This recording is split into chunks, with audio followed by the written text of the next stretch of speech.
that would be interested in the position, and it looks like since I'm the only member of the nominating committee, my recommendation is going to be Sean for chair, myself for first vice, Walter for second vice, and Heather for secretary. And nobody else expressed an interest, but obviously at the full board meeting, anyone can nominate themselves or someone else for an officer, and so Mark, I nominated myself for the executive committee. oh, I'm sorry. But Joe, if you made these decisions already, I'm not going to object to any of those. Well, the executive committee is But you could add it. yeah, Mark the, is a large member of the executive. I'm sorry, Walter. I was saying Mark is an at-large committee, at-large member, sorry, of the executive. He doesn't have to have a post, but member at large. I don't have a problem with that. We can add it for, yeah. Okay. I've never been at large before. You have to. I am. All right, so at large. I'm sorry, I'm somewhere, Mark, I No, missed no, that. that's all right. I sent the message to Jill. I just, Okay, I should have sent it directly to you. well, if she sent it to me, I missed it, so I beg your pardon. Well, we'll get to work on it. We'll do either way. It's good, probably good to have an odd number anyway. All right, so that'll be my recommendations to the full board then for those positions. Adding in Mark is at large. All right, Joe, can I add something? Because I know that Heather is, she said that she would be, be the secretary. And then if the times that she's unavailable, we would like that Mark could, because she's going to be out a lot with this session. I don't know if she's going to be out a lot. I'm just making an assumption, but. I'm thinking Frank can he do the duties do our of the bylaws secretary? allow an additional member? If they don't, then I think we can add Mark with no problem. I don't believe our bylaws prevent an additional member at large, and they don't explicitly address that. But without it being prevented, that seems to me to be the point at large. Yeah. And then that would allow member when Heather is in session to plug some of those secretary duties. Well, if we elect him as at large, then he'd be Right. here. He'd be here whether she was or not. Freely insertable. Okay. Well, My view of it is it's not prohibited, then let's do it. Sure. but we could even make it more formal, just make Mark the assistant secretary. Assistant to the secretary. So that increase in pay? Oh, it'll double pay. Okay. Triple the pay. All right. We'll go with that. We'll go then with Mark will be, as the committee, I'll recommend Mark as at-large member of the executive committee, and that'll handle that. Okay, next up is the budget. Jill?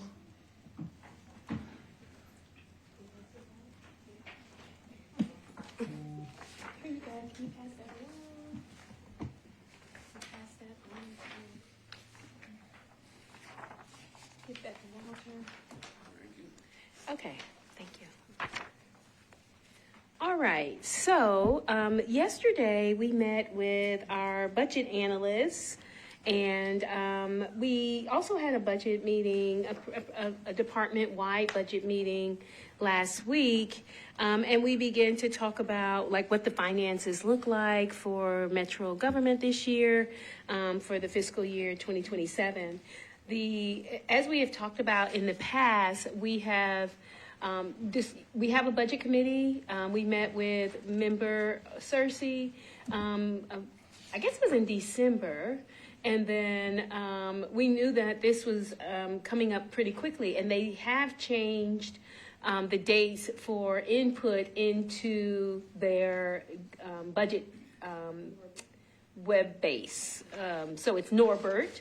And because we have such a short turnaround, we wanted to make certain that we presented something to you after meeting with the budget analysts and this big meeting with all metro government agencies, departments, and the administration and finance. And so one of the things that we learned from our budget analysts was, so this year, it popped up last year that we're slated for 16 full-time employees, okay?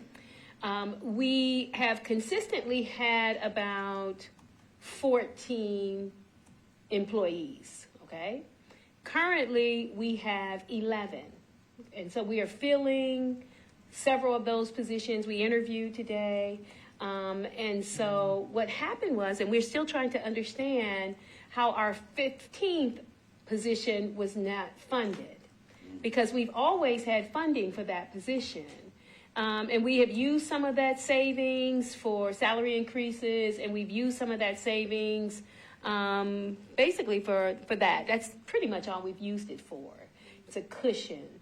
But it's not fully funded, and so we have an additional position that we have, a 16th position that's never been funded. All right, so in this proposal, because we understand the dynamics of what's the financial health of our government and some of the things that they brought to us, we were proposing, instead of asking for, like we did last year, multiple employees for our department, we're really this year, if you look at this that I've given you, we're only asking that they fund those 2 positions. And so that way we could increase our compliance monitors, and then add 1 extra. We are going to ask for 1 additional request for a full-time employee, and that is for our community engagement. And so if we get those funded, we can hire more compliance monitors. We are down 2 compliance monitors. We're going to fill those positions, and we're going to fill an intake position that's coming up. And so those that funding is already secure.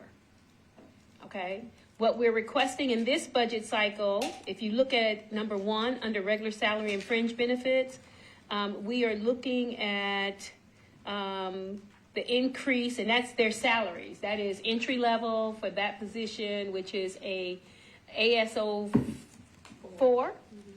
It's in the classification range for HR, and that would be 2 positions, and that's the amount. Hold on 1 second.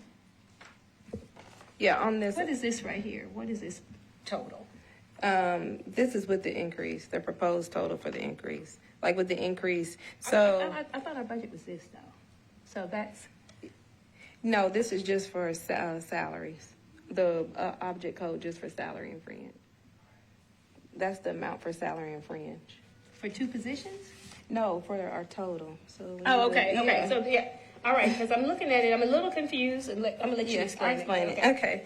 So the first object account is just right now we have 1.263,900 in our object code for salary and fringe. So this is just paying the salaries and fringe of the current employees we have.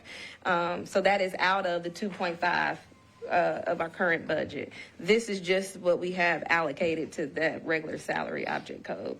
So if we're asking for additional salaries, the base salary for an ASO 4 is $75,000. When you add in fringe, which is the benefits, that's in like an additional $30,000. So 1 employee, if you hire 1 employee, it could be between the $75,000 for the base salary plus the fringe. So we have to make sure that when we budget, we're asking for the total amount to make sure that it covers both salary and fringe. Let me interject here.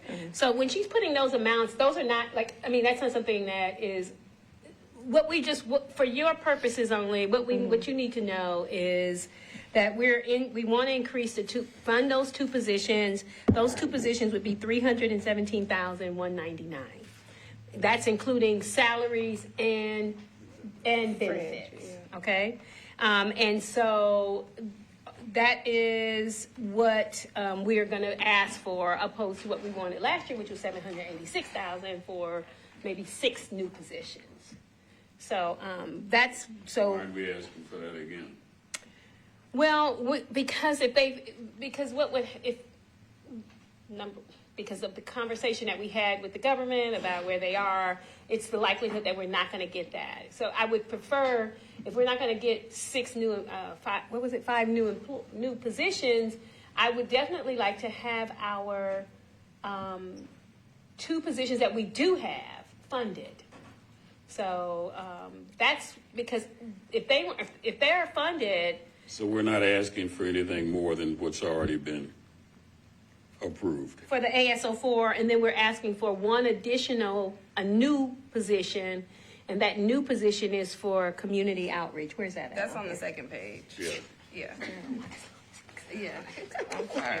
That's on the second page. So, yeah, if the second page is the request for the new full-time FTE, which is the Community Engagement Outreach Liaison, we broke that down with the job classification of Administrative Service Officer 3, and I put the salary amount there. So this is to, of course, increase the need that we need for that division.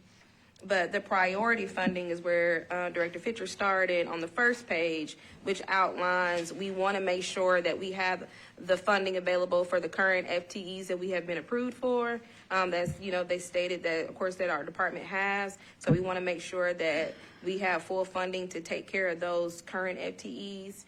And the next is the 4% fund and contractual expenses. Do you want to talk about that, or do you want me to go ahead? Well, I'm still not. Okay, I'm still not clear on. Of the $317,199, that funds how many positions? Okay, Leah, let me 2 be or 3? clear. This right here, I know Director Fitcher, I'm sorry, she stated 2 positions. What I put down for here is this is for 3. If you read the justification, the NCRB has 16 FTEs with only 13 FTEs are fully funded through the current budget. So the priority is to make sure that we have salary and fringe for those. We want to hire under the job classification of ASO4.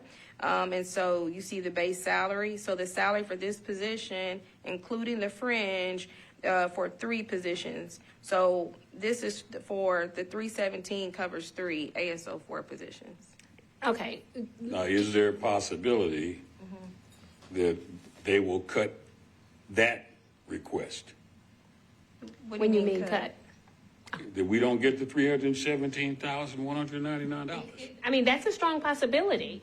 I mean, I think it's easier for us to say to fund the positions that we already have, opposed to saying, hey, we need you to fund the positions that we have, and in addition to that, we want 3 other FTEs to be added for a total of 19 employees. I would love that. We need those people, but I mean, currently we're in a position, we have a position that it's not even fully funded.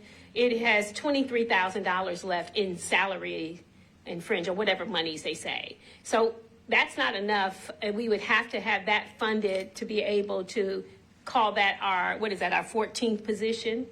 And then, so we really need them to fund the 14th position fully, the 15th position fully, and the 16th position fully. See, I just don't want us to be in a situation where the tendency will be to pare down your request. And that's why I was suggesting that maybe we should be asking for more. Okay. And you can justify that request. I mean, it's not, it appears that the minimum we need is the $371,199.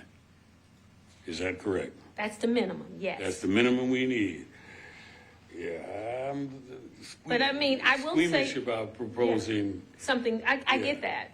Yeah. Because I believe fully that we should be funded what is the industry standard, and that is 1 penny of every dollar that the police department has. And so in my opinion, that would be a 1% of what their budget is. And that way we are fully funded.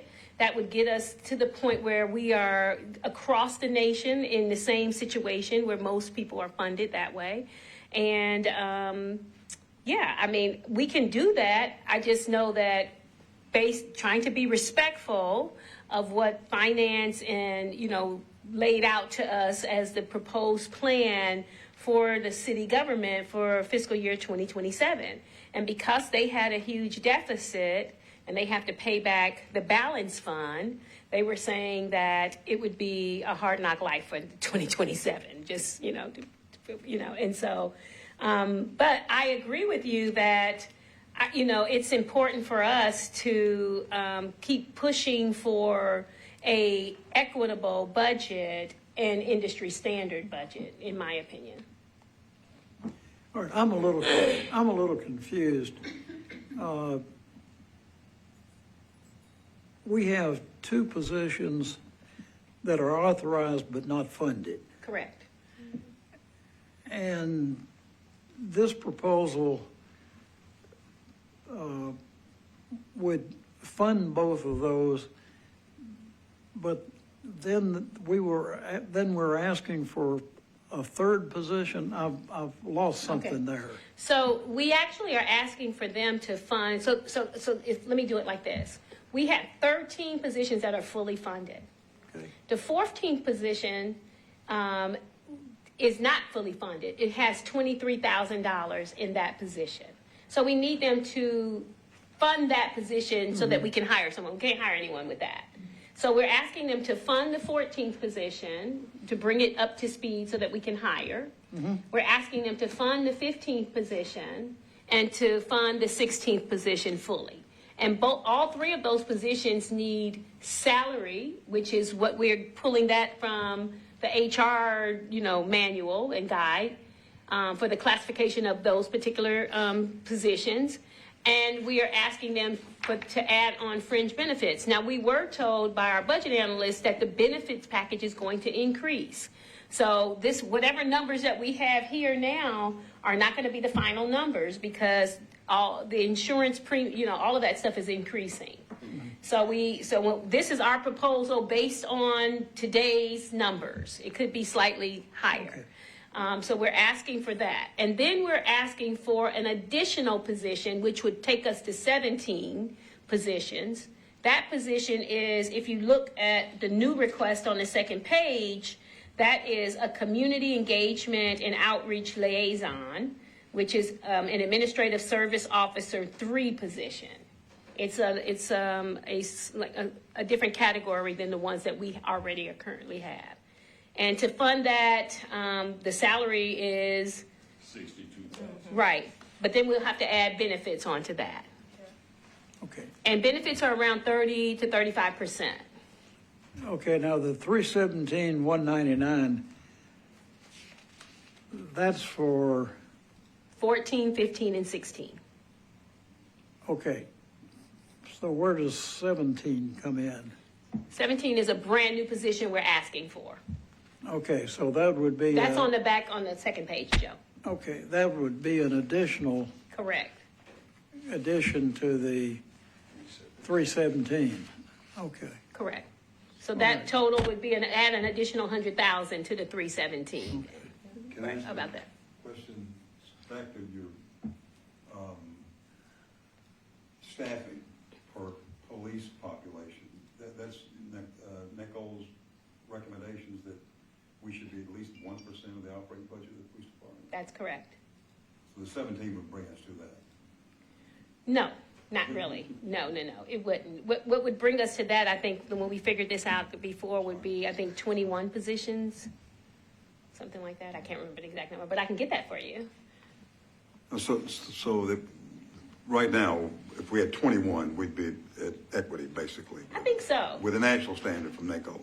We would be in close proximity to that. Okay, all right. Yeah, because when we're talking about equitable, we're looking at also like we're our how can I our agency has different positions that the Office of Professional Accountability doesn't, right?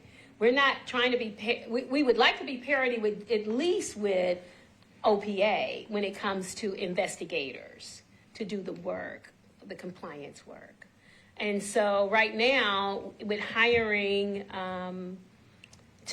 we'll have a total of, when we hire these two people, 1, 2, 3, 4, we will have 4 compliance monitors compared to OPA's 12, 11 or 12 investigators. And so, that's all we have for them. Yeah. Does that make sense to you? Are you following me on that? Okay. It does, and your comment about you'd like to have as many investigators as OPA, I'm not sure whether that's fair, because with OPA, they've got the entire police department as a support service. Correct. Records, all the command staff, the entire Right. police department supports their efforts. So to match their staffing, you'd have to have the same with the review board, to have that same sort of support service behind you. So you're standalone. You're Correct. And that's why we need to at least have, I think that for us to have at least 8 compliance monitors would really be helpful to the work and get it done in a more efficient, effective, quicker, to get the cases moved. So I know. I'm going to take a page out of immediate past President Holloway's Right. manual. Ask for more. Okay. Ask, Okay, we can do ask that. for as much as, we can reasonably ask for. Yeah. And, and pray that we can get at least a minimum of what we're going to require for the next fiscal year. Okay. It sounds good to me. Do we have on here the total ask? No, like in, the dollar amount total of ask? No. It's not, I don't have. So when you were speaking about the 700,000, that was just for what is now 317. Where's that document? Do you No, have that it? was from last year. Did you bring Yeah. it? No, I didn't bring that one. That was the one pager that we proposed last year. Okay. So the positions, I think it was like a total of 7 or 8 positions that we had. That total number came to like 700 and something thousand. It came to 786,900, and then we added on to that an additional 284. It came up, so the total budget ask that it was a little over $1 million of last year. We're going to get you a one-pager. We had some technicalities with how it was looking, and so you'll have that and all of this information at the board meeting. I'm sorry that this is a little confusing, but we wanted to just at least have this together to have a conversation prior to the board meeting. And so my apologies for this not being as clear as it could. And so when you get the information, we'll send it to you prior to the board meeting. We'll hopefully can get that to you by the end of the week so that you have time to digest it, send us back any questions so that when we put it together and present it to you at the board meeting for a vote, you will have all the information and we can add whatever, because we don't have to add anything into Norbert until February the 6th that's when it closes. So remember, it opened Monday, it closes on February the 6th. So we have to get this stuff uploaded. And so once we get it to you on the 26th, I'm going to get it to you before the 26th. So that you guys can send me back any information or any questions so that we're ready to vote for it on Monday. Okay, and if worst comes to worst, we've got until February 6th. February 6th is the deadline, so we want to get it in probably around the 2nd.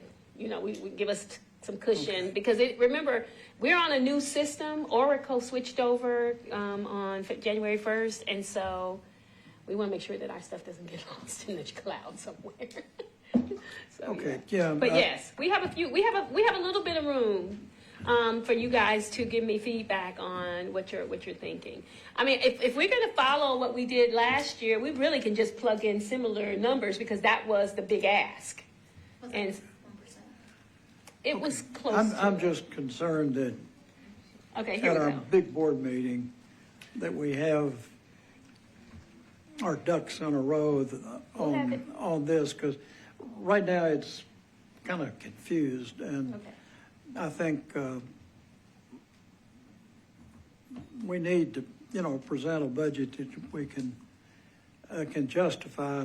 I think that 1% and some of this other is not a particularly good argument, because you have to look at what the duties are, and we have to realize that our duties were significantly trimmed by the legislature. So, saying that we deserve same thing as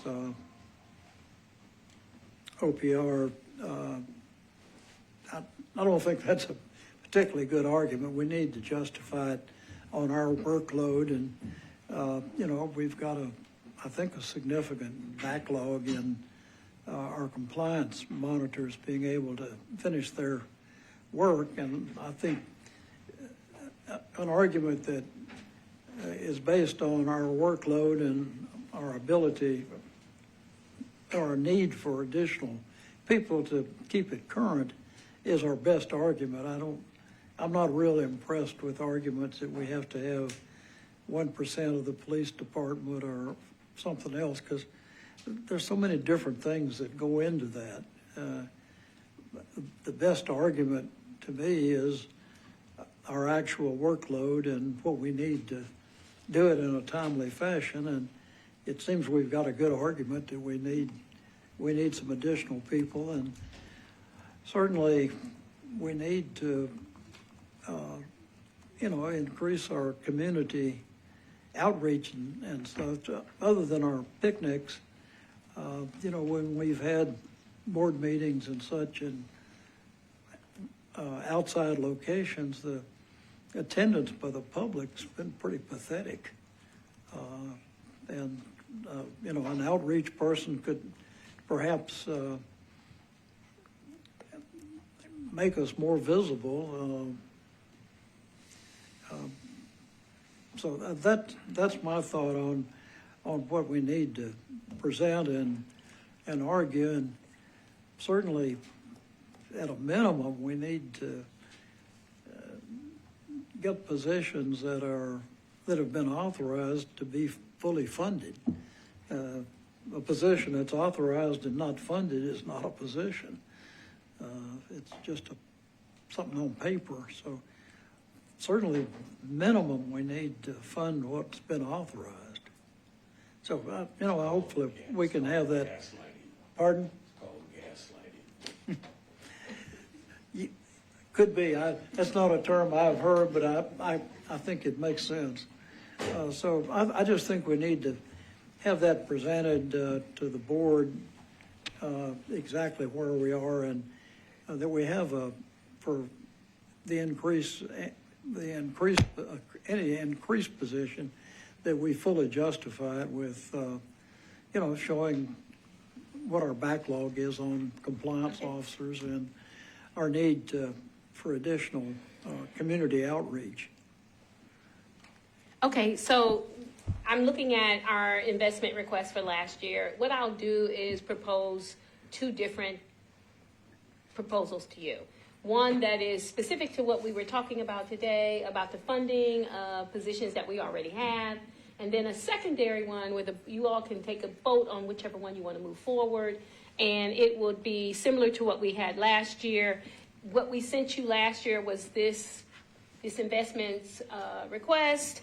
It showed that we wanted, I've been asking for this one executive assistant since 2019, and it would be very helpful to me. So that total ask for the employees that we asked last year, we asked for an executive assistant, 3 compliance monitors. Those were 3 new positions. We asked for 2 outreach and engagement people. That's community engagement.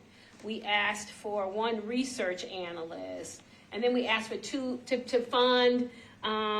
It was not a huge amount of money. I think it was like $2,500 or $3,000. Or $2,500 is $5,000 for paid internships that we wanted to have either some researchers, some people who were law students, whatever. They're not going to do internships really for long term not for free.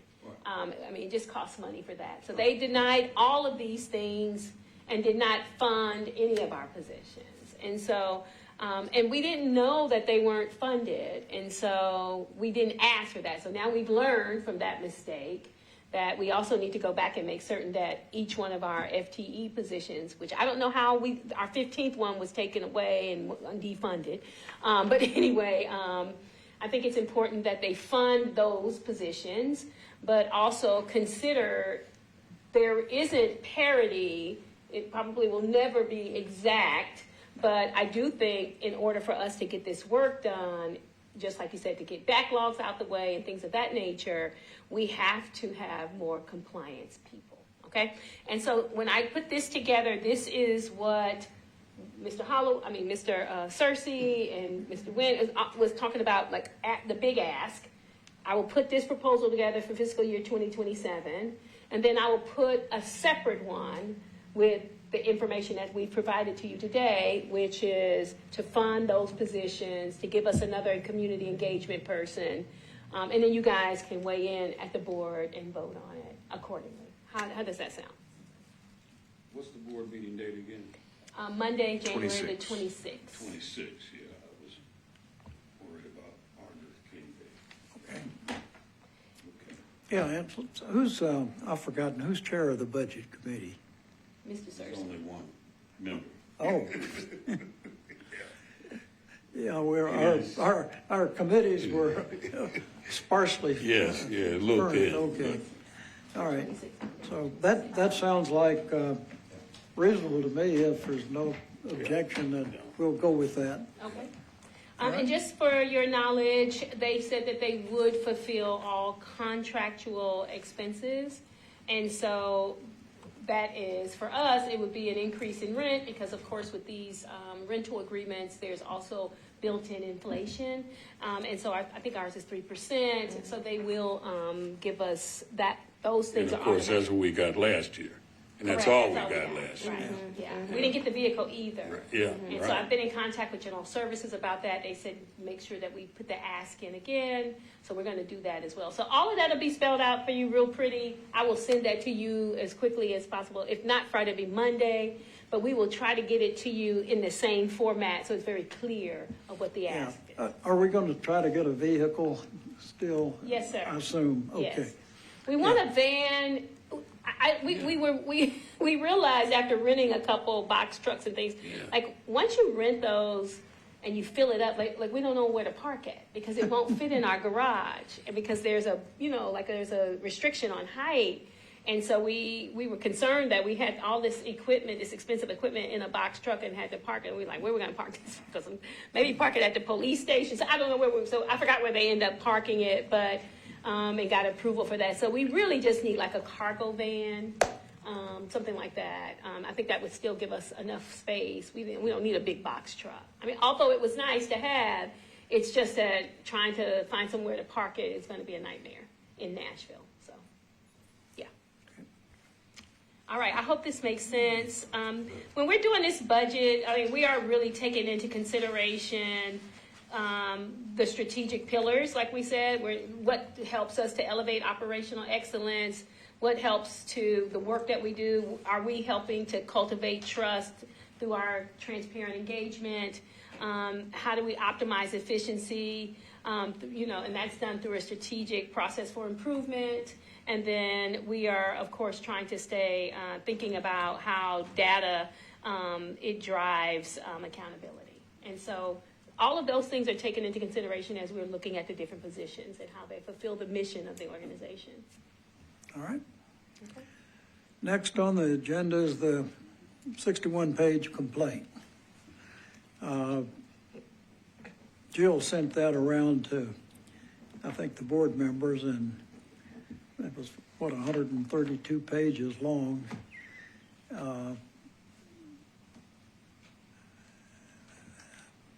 I guess my comment on it would be,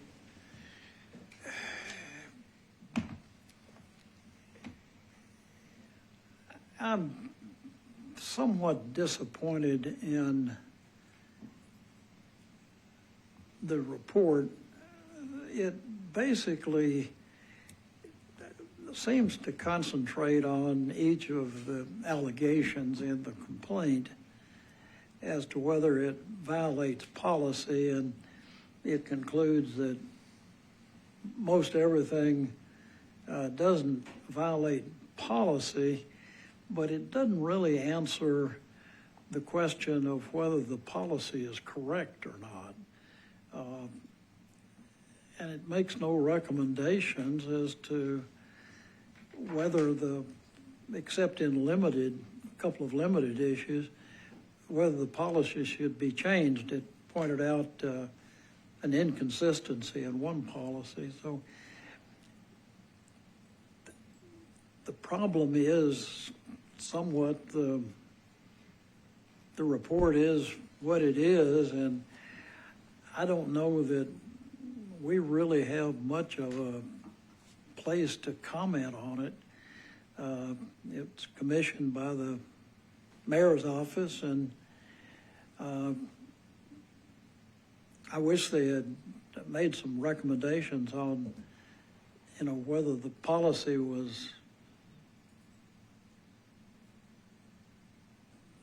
needed to be changed, and they made really no recommendations on that. They just said, well, it doesn't violate policy, and sort of left it at that. And because some of the issues seem that there should have been a little more investigation on it, and there should have been some more specific recommendations on whether the policy needed to be changed. But, they had their commission from the mayor's office, and so I'm not sure that we have much that we can say about it, and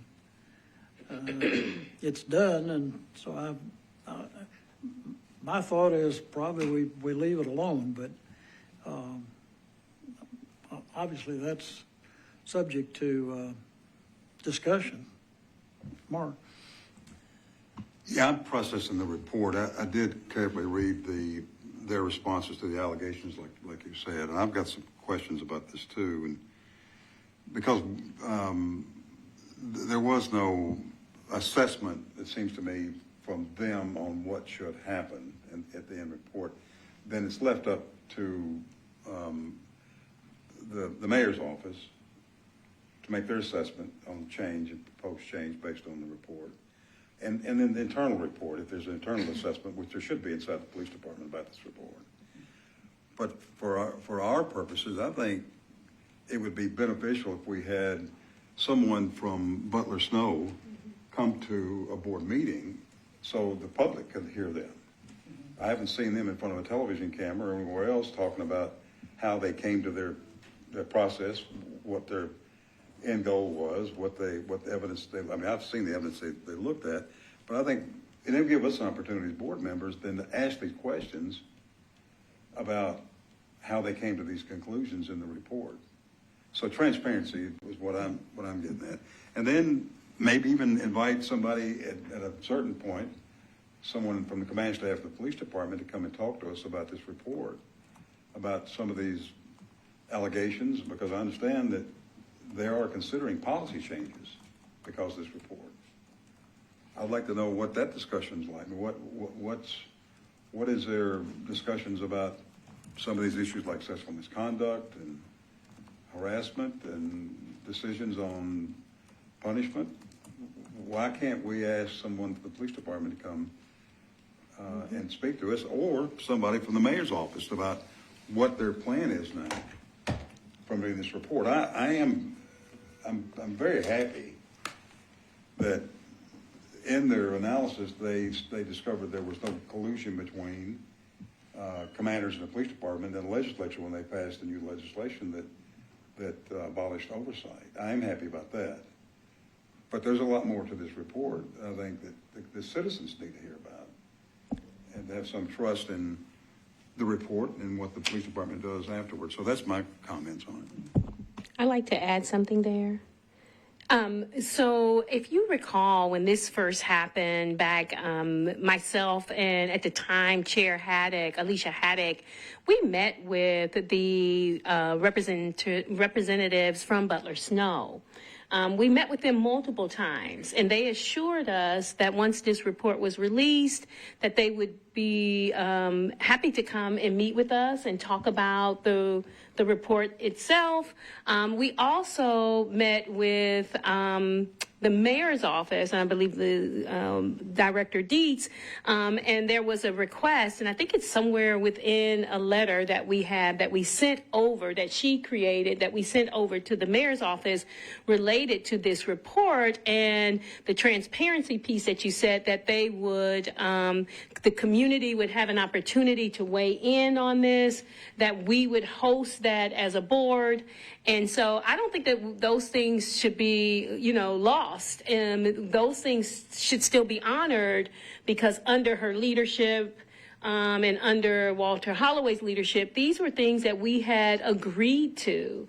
And so I think that we should continue to reach out to Butler Snow, those attorneys, and make certain that those things that they told us that they would do, that, that they agreed to, that we should ask them to honor what they said.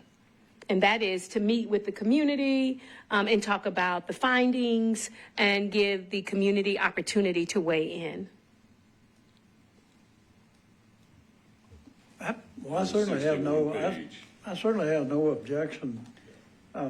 Frankly, if I was aware of it, I've long since forgotten that they had offered to come and make an explanation. But if we've got that in writing, I think we should follow up on it and ask them to come and so we could I don't know if we it. have it in writing, but they did tell us that in person. And when we Okay. met with them, I would say it was a handshake.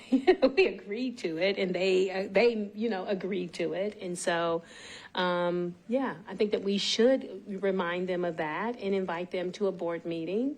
And then I think that we also should make certain that community members and organizations and leadership are there to address this. This is a big issue. It's not something that we can just say, well, they did their report and that's the end of it, because, they did not address this culture, this work culture issue. It was never really addressed. They addressed the allegations, but it also left gaping holes. I haven't gotten through the whole report, but, I think that there's room here for us as a community to come together and have a real dialogue about the findings. You mean with the 61-page compliant, or the 61-page compliant? I'm sorry. Is it say compliant on here? Yeah. Okay. Complaint. Oh, okay. All right. Was it I'm just 51 or pulling you. 61? I've forgotten. 61 pages. Okay. Yeah. We'll take care of that on the agenda. on that- Sorry. Would that be most appropriate to do at a board meeting or to a special meeting?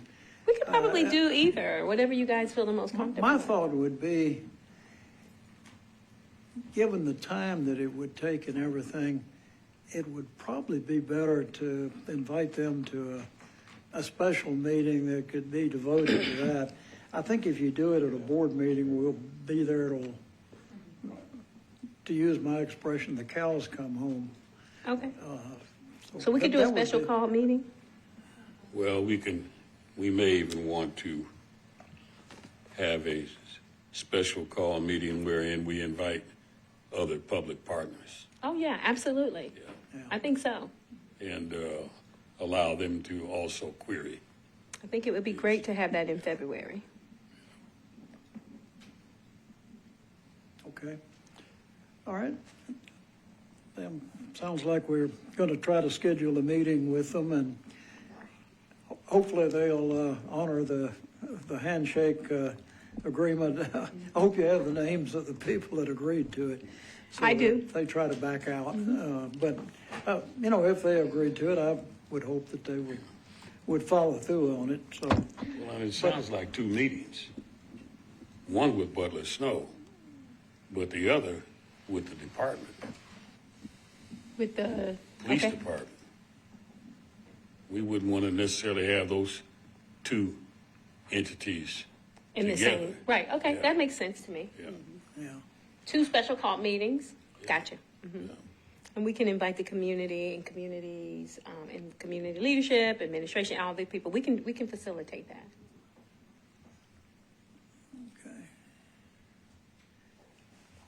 Okay, so that'll be for later, Jill, to consider that. The police meeting may be a little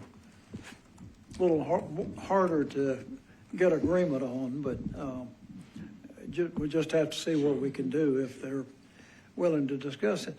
You mentioned sexual misconduct. Refresh my memory. You know, we did that major report on that.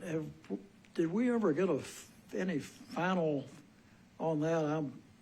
Yeah, they accepted the entire policy. That was the only recommendation, by the way. We did one recommendation, and that was to accept and implement the policy as we put forward that you guys approved, and they did that. Okay. All right, but that came after the allegations. So, right. And then secondly, I just wanted to just drop this in. Our department is working together, myself and the research team, to go through each one of the allegations. And then if there's any questions or follow-up or whatever, we'll present that to you all too. We'll have that dissecting through it. And discussing the allegations and maybe some potentials for policy changes and things of that nature. So once we get all that prepared, it would kind of go in line with having a special call meeting and releasing that and our findings in that. Okay. One other thing, Jill, you indicated there was some issues about how we're limited and listed under hub. Oh, Did you Yes. get any resolution on that? Because frankly, I've tried to look for the board in Hub, and I've had a devil of a time finding it. Yeah, right. You want to talk about Frank? sure. Thanks.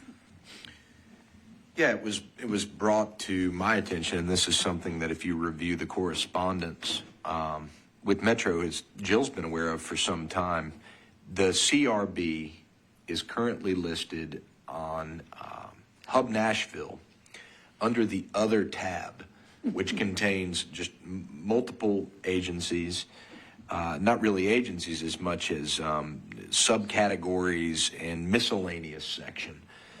Obviously, the rational place for a review board that works closely with the police department, a sanctioned government entity, would be public safety. That is exactly what it is that we do. It is increasingly important that, to use the terminology we sometimes hear from the outreach component, this public-facing material, the material that Nashvillians are supposed to interact with, we need to be able to be found. And what's more is that there is good reason to believe that this was intentional, that there was dialogue. We were told that Deputy Chief Green instructed that we be listed under Other. Now, Deputy Chief Green's relation to Hub Nashville's categorization of government entities is yet to be uncovered. But that, I don't know, that doesn't sit well at all. Clearly, if I'm a citizen and I'm searching, I might not know the name of the Nashville Community Review Board, but I know there's an entity and there is another avenue if I have a civilian complaint. There was even justification given in writing to us, to Executive Director Fitchard, as to why it's actually easier to just use search terms, so it really doesn't matter where you're listed, because it's much easier to just use search terms and find an entity that way, which is A, not accurate, and B, not the point at all. The point is that this is, in my opinion, a continuation of the powers that be really not treating this entity with the respect it deserves. This is meaningful work that was voted on by hundreds of thousands of Nashvillians. And it is improper and raises real questions. And frankly, it raises the same flavor of questions that the 61-page complaint report did not address. All through the report, I can't tell how many times I read that this is consistent with department policy, which gives broad discretion, thus no finding. Instead of really looking at what this allegation means, and when looking through the lens of a review board and previously an oversight board, I would have liked to see some language acknowledging what this means to the people and how this of course could be a concern, and maybe a recommendation about things that could be done to prevent such concern from ever resurfacing. We don't see that. And then when you see things like the deliberate hiding of the Community Oversight Board from any Nashvilleian that logs on to Hub Nashville, and that's a frustrating website altogether. There's so much material, but there's no question that public safety is where this should be listed. If you want to file a complaint, you have to click several times to get there, and it makes no sense, and it was deliberate. It's something we have to do something about. So I hope that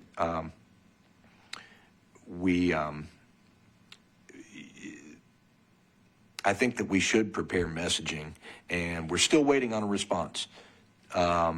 When asked why it is that Chief Green, and we were not consulted at all. And it seems like the one person you would talk to is the government entity itself. Where do you think you should be categorized? Well, they also suggested that we should be under public safety. If you look at the correspondence, That was and then initially, some time ago. Yeah, and then it came back that when I asked why are we under other, it came back and said that, well, this is where Chief Green instructed for you to go.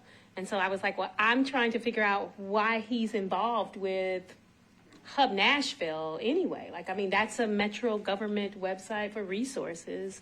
And then I was told that he, we like to talk to departments, and if he agrees to it, and I'm still kind of confused about that, that kind of structure. Well, Frank, could you draft a resolution that we could present at the full board meeting, essentially to say that we request to be listed under public safety, and make it as a resolution from the board, maybe get a little more teeth to it. Thank you. I was actually going to ask if we could maybe submit a request to a council person to reach out directly to whoever runs Hub Nashville. So maybe we could make a request to a council person on Public Safety Committee, or someone who's been a champion of this board and this issue, and see if they could directly reach out as a council member. They might have more sway to get the Hub to change where we're listed. Sure, and at a minimum, maybe some clarity as to if this is even a common thing to consult the very entity that this organization is charged with reviewing as to where we should be listed, especially when it's for the purpose of a citizen filing a complaint. That strikes me as irregular. I'd be surprised to learn that happens regularly. I agree with you, Frank. I mean, a resolution from the board that we be listed under that, and then direct contact with whoever. The problem is trying to find who's the proper person, but certainly a resolution from the board that we be listed there, I think, would be a good starting point, and then we could certainly follow up with meetings and whoever we need to try to get it implemented. And just for the record, I'm sorry. Go ahead. I was going to say, just for the record, we want to make certain that citizens or civilians have the opportunity to reach out anytime they feel like they want to file a complaint. And some of them use Hub, just like you said that you went to Hub Nashville. Some people they're not so computer savvy to be searching around. They go to public safety, they need to be able to click on whichever agency. And so so it's been, I don't know, several months that we created this page. We didn't even know where to find ourselves when we went back to look. I was like, well, where are we? Public, where are we?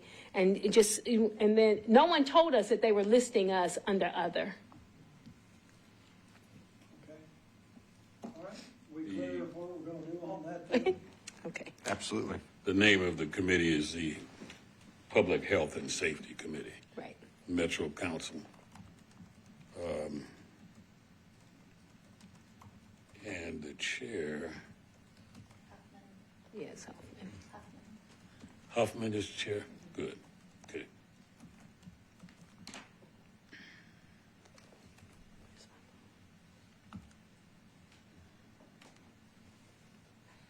The final thing I'll say is the subtext for the public safety category on Hub Nashville reads, request information or report issues related to public safety.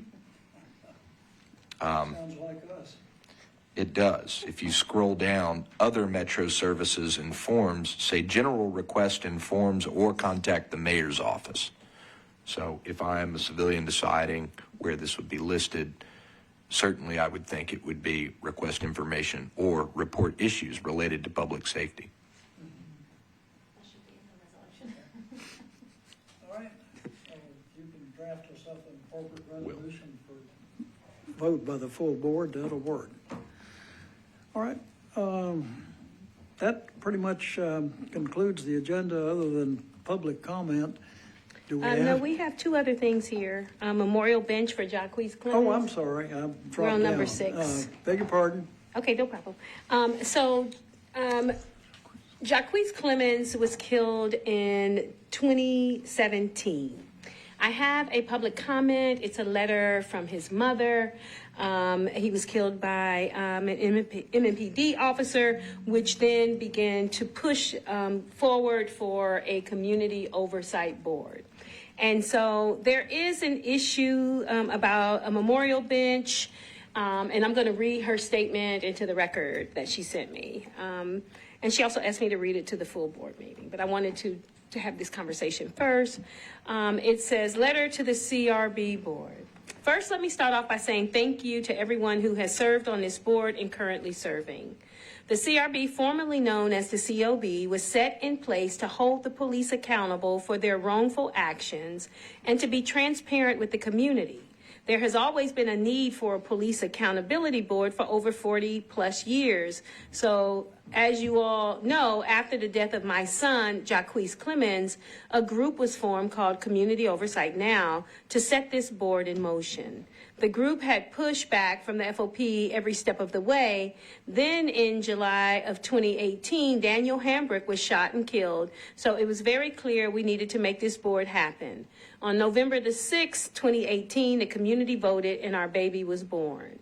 March of 2024, my husband Mark and I met with Mayor O'Connell and his then chief of staff, Marjorie. In this meeting, I asked Mayor O'Connell to be straight with me if he can't come through for what we were about to ask him, then say, so don't tell me yes and you can't deliver, because there were 3 other mayors before him and they all said, set up a meeting and we will talk, but they never came through. He assured me he would be upfront with me, so I proposed renaming South Street to Clemens Street, or perhaps have a day set aside in honor of Jacquees and Daniel every year. After I suggested these things, Mayor O'Connell asked if he could suggest something. I said yes.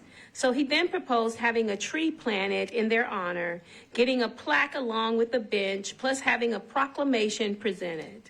My husband Mark and I talked it over and agreed. March of 2025, the trees were planted. Then it seemed as if the conversation disappeared concerning the rest of what we discussed. I reached back out around November, inquiring about the bench and proclamation. Here recently, I've learned that Marjorie was no longer with the mayor's office.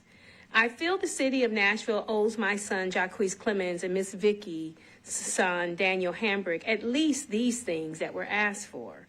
The city of Nashville doesn't need to erase what happened to 2 young black men in our community, but make sure when people walk up to the trees and benches, they will know that 2 important lives were taken that caused major changes in public safety in the city of Nashville. Sincerely, Sheila Clemens Lee, the mother of Jacquees Clemens. And so Ms. Clemens reached out to me. I've been kind of on the email thread. And so when she reached out about the tree planting, I did go out there, and there was a big, kind of family members there, and some council members were there.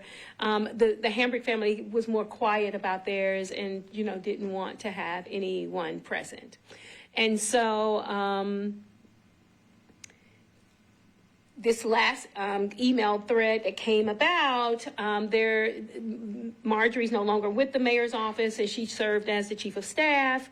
And so the thing that happened next was there was some email exchanges back and forth about that they would not be able to provide the bench in the way they I guess proposed initially. And that this was, they no longer are doing benches, that they are now, planting trees. And if you want a bench, it's a host, you have to do you have to go before the Parks Board and make this request. And that it has to be a very specific way. It runs around, it has to be accessible. The area, and they started with, and they basically don't have any funding for it. She would have to gather her own funding for it. And they used a number similar to the starting of about $1,600. And then there was all of these other things. And so it became very, she contacted me. She was very upset about this whole conversation. And she wanted me to bring it to the board.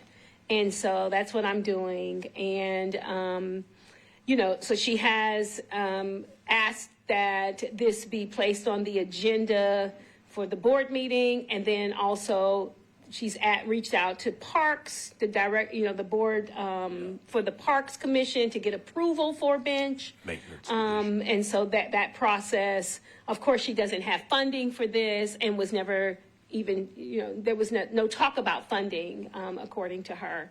And so one of the propositions that, as we were talking through solutions, was that how would it look, and I don't know if this is a proper thing, I don't even know if this would work, is if there was money allocated from the CRB's budget to pay for those 2 park benches. And so I wanted to address that. One for each deceased person. Correct, because they are the reason they're named they're named in the Muni Code, as in the whereas. In the recitals. In the recitals, those 2 gentlemen are named in the recitals for this board. And we have a site for each. Well, there's where she planted the tree, yes. So the site, I forgot that, it's somewhere off of Kirkwood. Is it Kirkwood? I mean, it's over near Casey where it happened. And so it's in front of a library. Yeah, well, that wouldn't be Kirkwood. Yeah. That's not Kirkwood. I know. I don't know why I said Kirkwood. I forgot the name of the street. I can look it up real quick. But that, and so the other place is over near Joe Johnson Boulevard, near MLK School. Yeah, There's the a old park. John Henry Hale. Yes. Yeah. So we're talking about 2 benches. 2 benches. I know for hers for sure, but I mean, just to be, equitable, it would be another bench too, for the Hambrick family. Estimated cost? They said $1,600. $1,600 Yes, $1,600. for each. Yes. Okay. That's what, now, I don't know if that's the total cost, but that's kind of what was mentioned from someone that works in parks, I think. And if we considered taking it out of our funds, where would it come from? I don't It would think come we have from- a contingent fund in our budget, or I'm just, No, where we- would it come from? we had, Outreach, community outreach? Yes, it could come out of that. It could come out of, we have multiple line items that it could come from. Okay. So I don't think that would be a problem. I just don't know what that would look like through Metro government and how we would do that. I would have to get that information, but I think we have the funding for it. It could come out of promotion and advertising. I mean, I don't know for certain. That's what we have though. Or it could come out of other professional services. Okay. Mr. Chairman, Sir, no paddle, I didn't have a paddle, but, I'm sorry. You need those. I didn't have a paddle, but Oh, I'd like to move at this time that we authorize the executive director to investigate total costs for such an engagement and then present that to us so we can then decide whether we can do it or not. I'll second it. All in favor? Opposed? Adopted. Okay, I'll do that. I'll try to have that to you at the next board meeting. Thank you. All right. And then the last thing is community engagement and outreach. Was there anything specifically?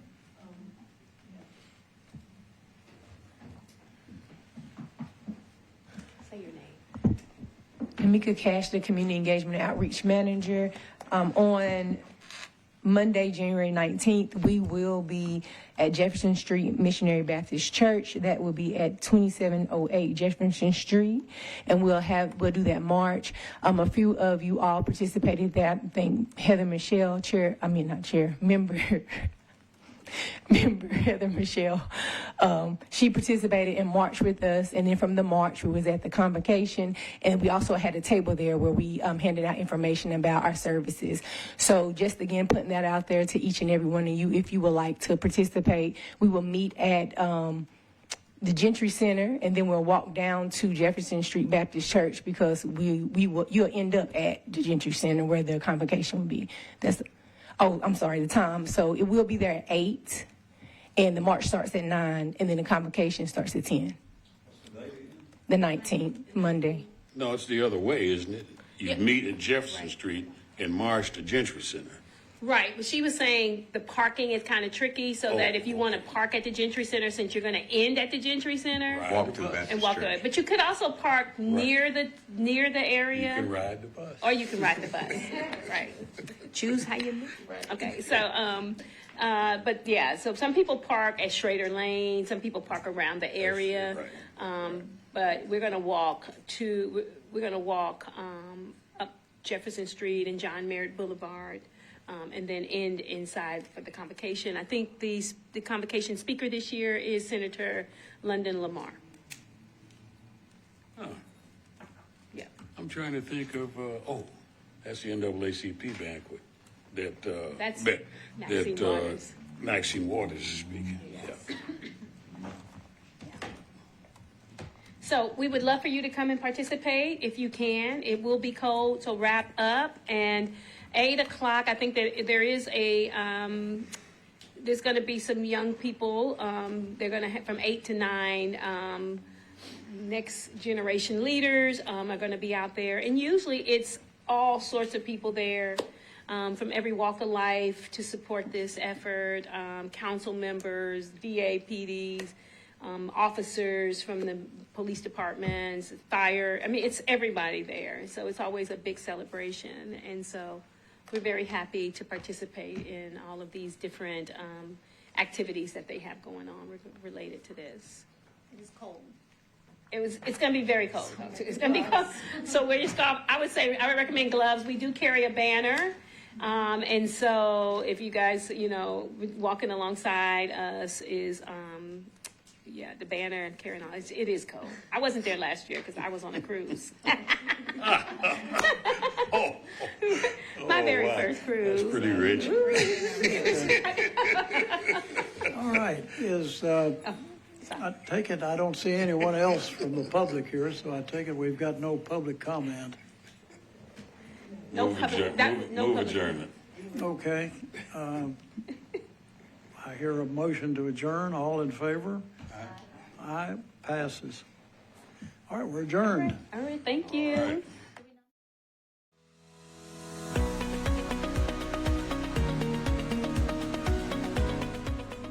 This This has been a service of the Metro Nashville Network. If you would like to see this presentation again, or for more information on this and other programs, visit nashville.gov.